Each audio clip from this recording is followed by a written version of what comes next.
इस वीडियो में हम लोग देखेंगे क्लास 8वीं विज्ञान अध्याय 19 वायु एवं जल प्रदूषण की समस्या के सभी प्रश्न उत्तर को।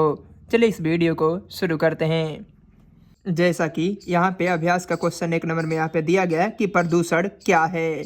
क्वेश्चन नंबर 2, क्या स्वच्छ पारदर्शी जल सदैव पीने लायक है? इस पर टिप्पणी कीजिए। Question number 1, 2, 3, 4, 5। चलिए इसको कॉपी पे नोट कर लेते हैं, इसके बाद समझाने का प्रयास करते हैं। जैसा कि क्वेश्चन नंबर 1 में यहाँ पे दिया गया है कि प्रदूषण क्या है। इसका उत्तर में हम लोग लिखेंगे कि प्रदूषण ऐसा संदूषण है जो वायु एवं जल के द्वारा मनुष्य के जीवन जन को प्रभावित कर रहा है। क्वेश्चन नंबर 2 में यहाँ पे दिया गया है कि क्या स्वच्छ पारदर्शी जल सदैव पीने लायक है? इस पर टिप्पणी कीजिए। इसका उत्तर में हम लोग लिखेंगे स्वच्छ पारदर्शी जल सदैव पीने लायक नहीं होता है, क्योंकि इसमें कई बार हानिकारक सूक्ष्मजीव मौजूद होते हैं जो कि स्वास्थ्य के लिए हानिकारक होता है। इसीलिए सदैव हमें उबले जल का प्रयोग करना चाहिए। क्वेश्चन नंबर 3 में यहाँ पे दिया गया है, क्या आपके पास जल की आपूर्ति हो रहा है? इस पर प्रकाश डालिए। इसका उत्तर में हम लोग लिखेंगे कि नहीं, हमारे आसपास स्वच्छ जल की आपूर्ति नहीं हो रही है, क्योंकि हमारे आसपास कुछ कुएं, कुछ तो चापाकल, जानवरों के लिए नदी इत्यादि जल के स्रोत हैं। इन स्रोतों में से कुछ कुएं तथा चापाकलों की पानी संभवतः ठीक है, परंतु कुछ चापाकल का पानी आमतौर पर खराब है, यानी इनमें आयरन एवं आर्सेनिक की मात्रा अत्यधिक है। क्वेश्चन नंबर 4 में यहाँ पे दिया गया है कि शुद्ध वायु और प्रदूषित वायु में क्या अंतर है। इसका उत्तर में हम लोग लिखेंगे कि शुद्ध वायु और प्रदूषित वायु में निम्न अंतर है। एक साइड शुद्ध वायु को लिखेंगे और दूसरी साइड प्रदूषित वायु को। 1 नंबर में यहाँ पे दिया गया है कि इसमें ऑक्सीजन की मात्रा अधिक होती है। इसमें 1 नंबर में हम लोग लिखेंगे कि इसमें कार्बन डाइऑक्साइड की मात्रा अधिक रहती है। शुद्ध वायु में 2 नंबर में हम लोग लिखेंगे सांस लेने लायक होता है, इसमें किसी प्रकार का हानिकारक नहीं होता है। इसमें 2 नंबर में हम लोग लिखेंगे कि इसमें सांस लेने में हमें विभिन्न प्रकार की समस्या उत्पन्न होती है। क्वेश्चन नंबर 5 में यहाँ पे दिया गया कि अम्ल वर्षा कैसे होती है? टिप्पणी कीजिए, इसके प्रभाव की चर्चा कीजिए।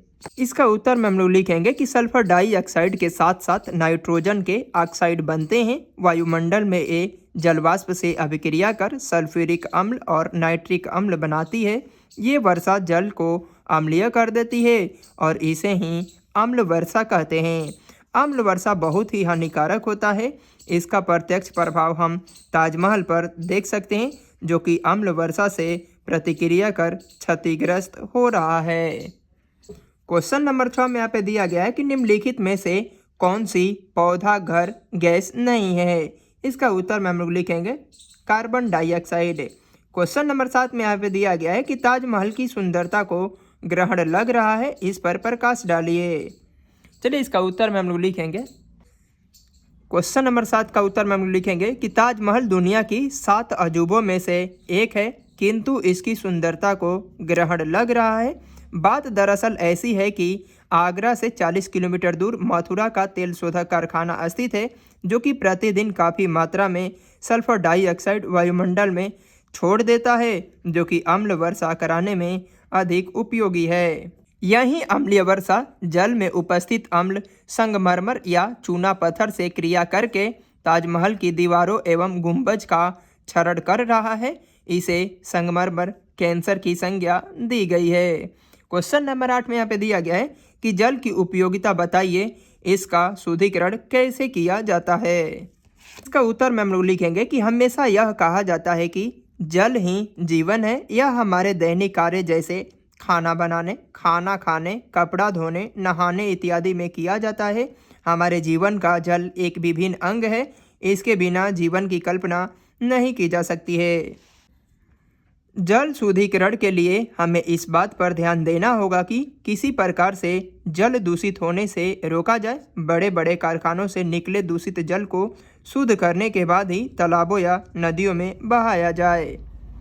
क्वेश्चन नंबर 9 में यहाँ पे दिया गया है कि यदि हम प्रदूषित जल पिए तो क्या होगा? इसका उत्तर में हम लोग लिखेंगे कि प्रदूषित जल का सेवन करने से हम अनेक प्रकार के रोगों से प्रभावित हो सकते हैं, जैसे हैजा, टाइफाइड, पीलिया इत्यादि, जो कि मानव स्वास्थ्य को बहुत अधिक प्रभावित करती है।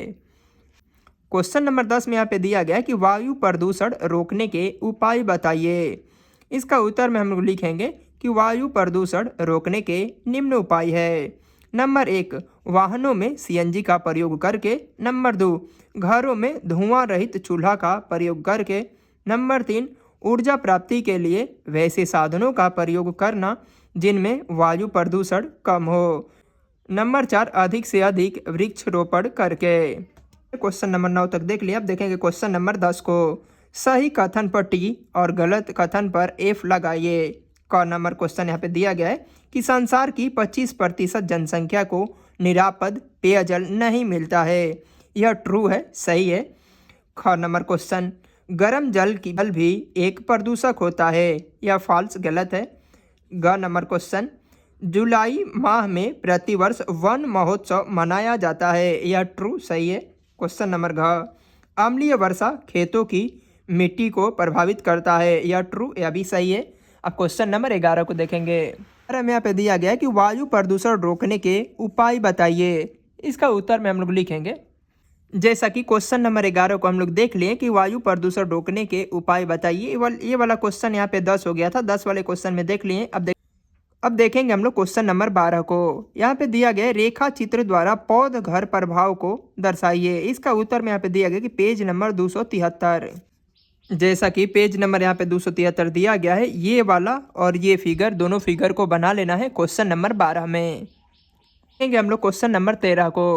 कणिकाओं द्वारा होने वाले प्रदूषण की चर्चा कीजिए। इसका उत्तर में हम लोग लिखेंगे कि वायुमंडल में गैसों के अलावा ऐसे ठोस पदार्थ भी होते हैं जो इन गैसों में मिलकर तैरने लगते हैं। ये कणिकाएं कहलाती है।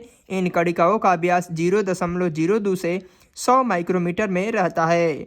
यह अधिक समय तक वायु में निलंबित रहने से दृश्यता को घटाते हैं, धुआं पैदा करते हैं। ये इस्पात निर्माण, खनन, ताप विद्युत संयंत्र से, सीमेंट उद्योग से निकले प्रदूषक है जो कि मानव जाति के लिए हानिकारक हो सकते हैं। क्वेश्चन नंबर 14 में यहाँ पे दिया गया कि भोपाल गैस कांड क्या है। इसका उत्तर में हम लोग लिखेंगे कि भोपाल गैस कांड भारत के इतिहास में एक बहुत ही भयावह दिन था। 2-3 दिसंबर 1984 ईस्वी की मध्य रात्रि में एक दुर्घटना मध्य प्रदेश के भोपाल में हुई थी। यह दुनिया के औद्योगिक विकास पर एक गहरी कालिख पोत गया। कीटनाशक दवा बनने वाली यूनियन कार्बाइड फैक्ट्री से मिथाइल आइसोसाइनेट नामक द्रव ताप बढ़ने से गैस बन गया। इसका रिसाव शुरू हुआ। यह गैस सांस के साथ फेफड़ों में गई, फेफड़ों में पानी भर गया, सांस फूलने लगी, फिर दम तोड़ने लगे। हजारों लोग मारे गए। अपंग होकर आज भी कष्टदायक जीवन व्यतीत कर रहे हैं। क्वेश्चन नंबर 15 में यहाँ पे दिया गया कि पृथ्वी को बचाने के लिए पर्यावरण संरक्षण आवश्यक है। इस पर प्रकाश डालिए। इसका उत्तर में हम लिखेंगे कि पृथ्वी को बचाने के लिए पर्यावरण संरक्षण निम्नलिखित कारणों से आवश्यक है। नंबर 1, यदि हम पर्यावरण का संरक्षण न करें तो इस धरती पर से जीवन समाप्त हो जाएगा। नंबर 2, वायु एवं जल को प्रदूषण से न बचाया गया तो जीवन संकट में आ जाएगा। नंबर 3, ग्लोबल वार्मिंग की समस्या से पूरी पृथ्वी जलमग्न हो सकती है। क्वेश्चन नंबर 15 तक देख लिया। अब देखेंगे क्वेश्चन नंबर 16 को। उपयुक्त मिलान कीजिए। इस साइड ए दिया गया, इस साइड बी। ए नंबर में यहाँ पे दिया गया कार्बन मोनोऑक्साइड। इसका मिलान हम लोग बी से कर देंगे। रक्त की ऑक्सीजन वहन क्षमता घटती है। यहाँ पे बी नंबर में दिया गया क्लोरीन। इसका मिलान हम लोग सी से करेंगे। आँखों में जलन, खुजली। सी सल्फाइड ऑक्साइड। इसका मिलान हम लोग डी से करेंगे। अम्लवाष्प, खांसी। यहाँ पे डी नंबर में दिया गया धूल कणिकाएं। इसका मिलान हम लोग ए से करेंगे। फेफड़ा का खराब होना। इस प्रकार पाठ 19 समाप्त होता है। मिलते हैं नेक्स्ट वीडियो में।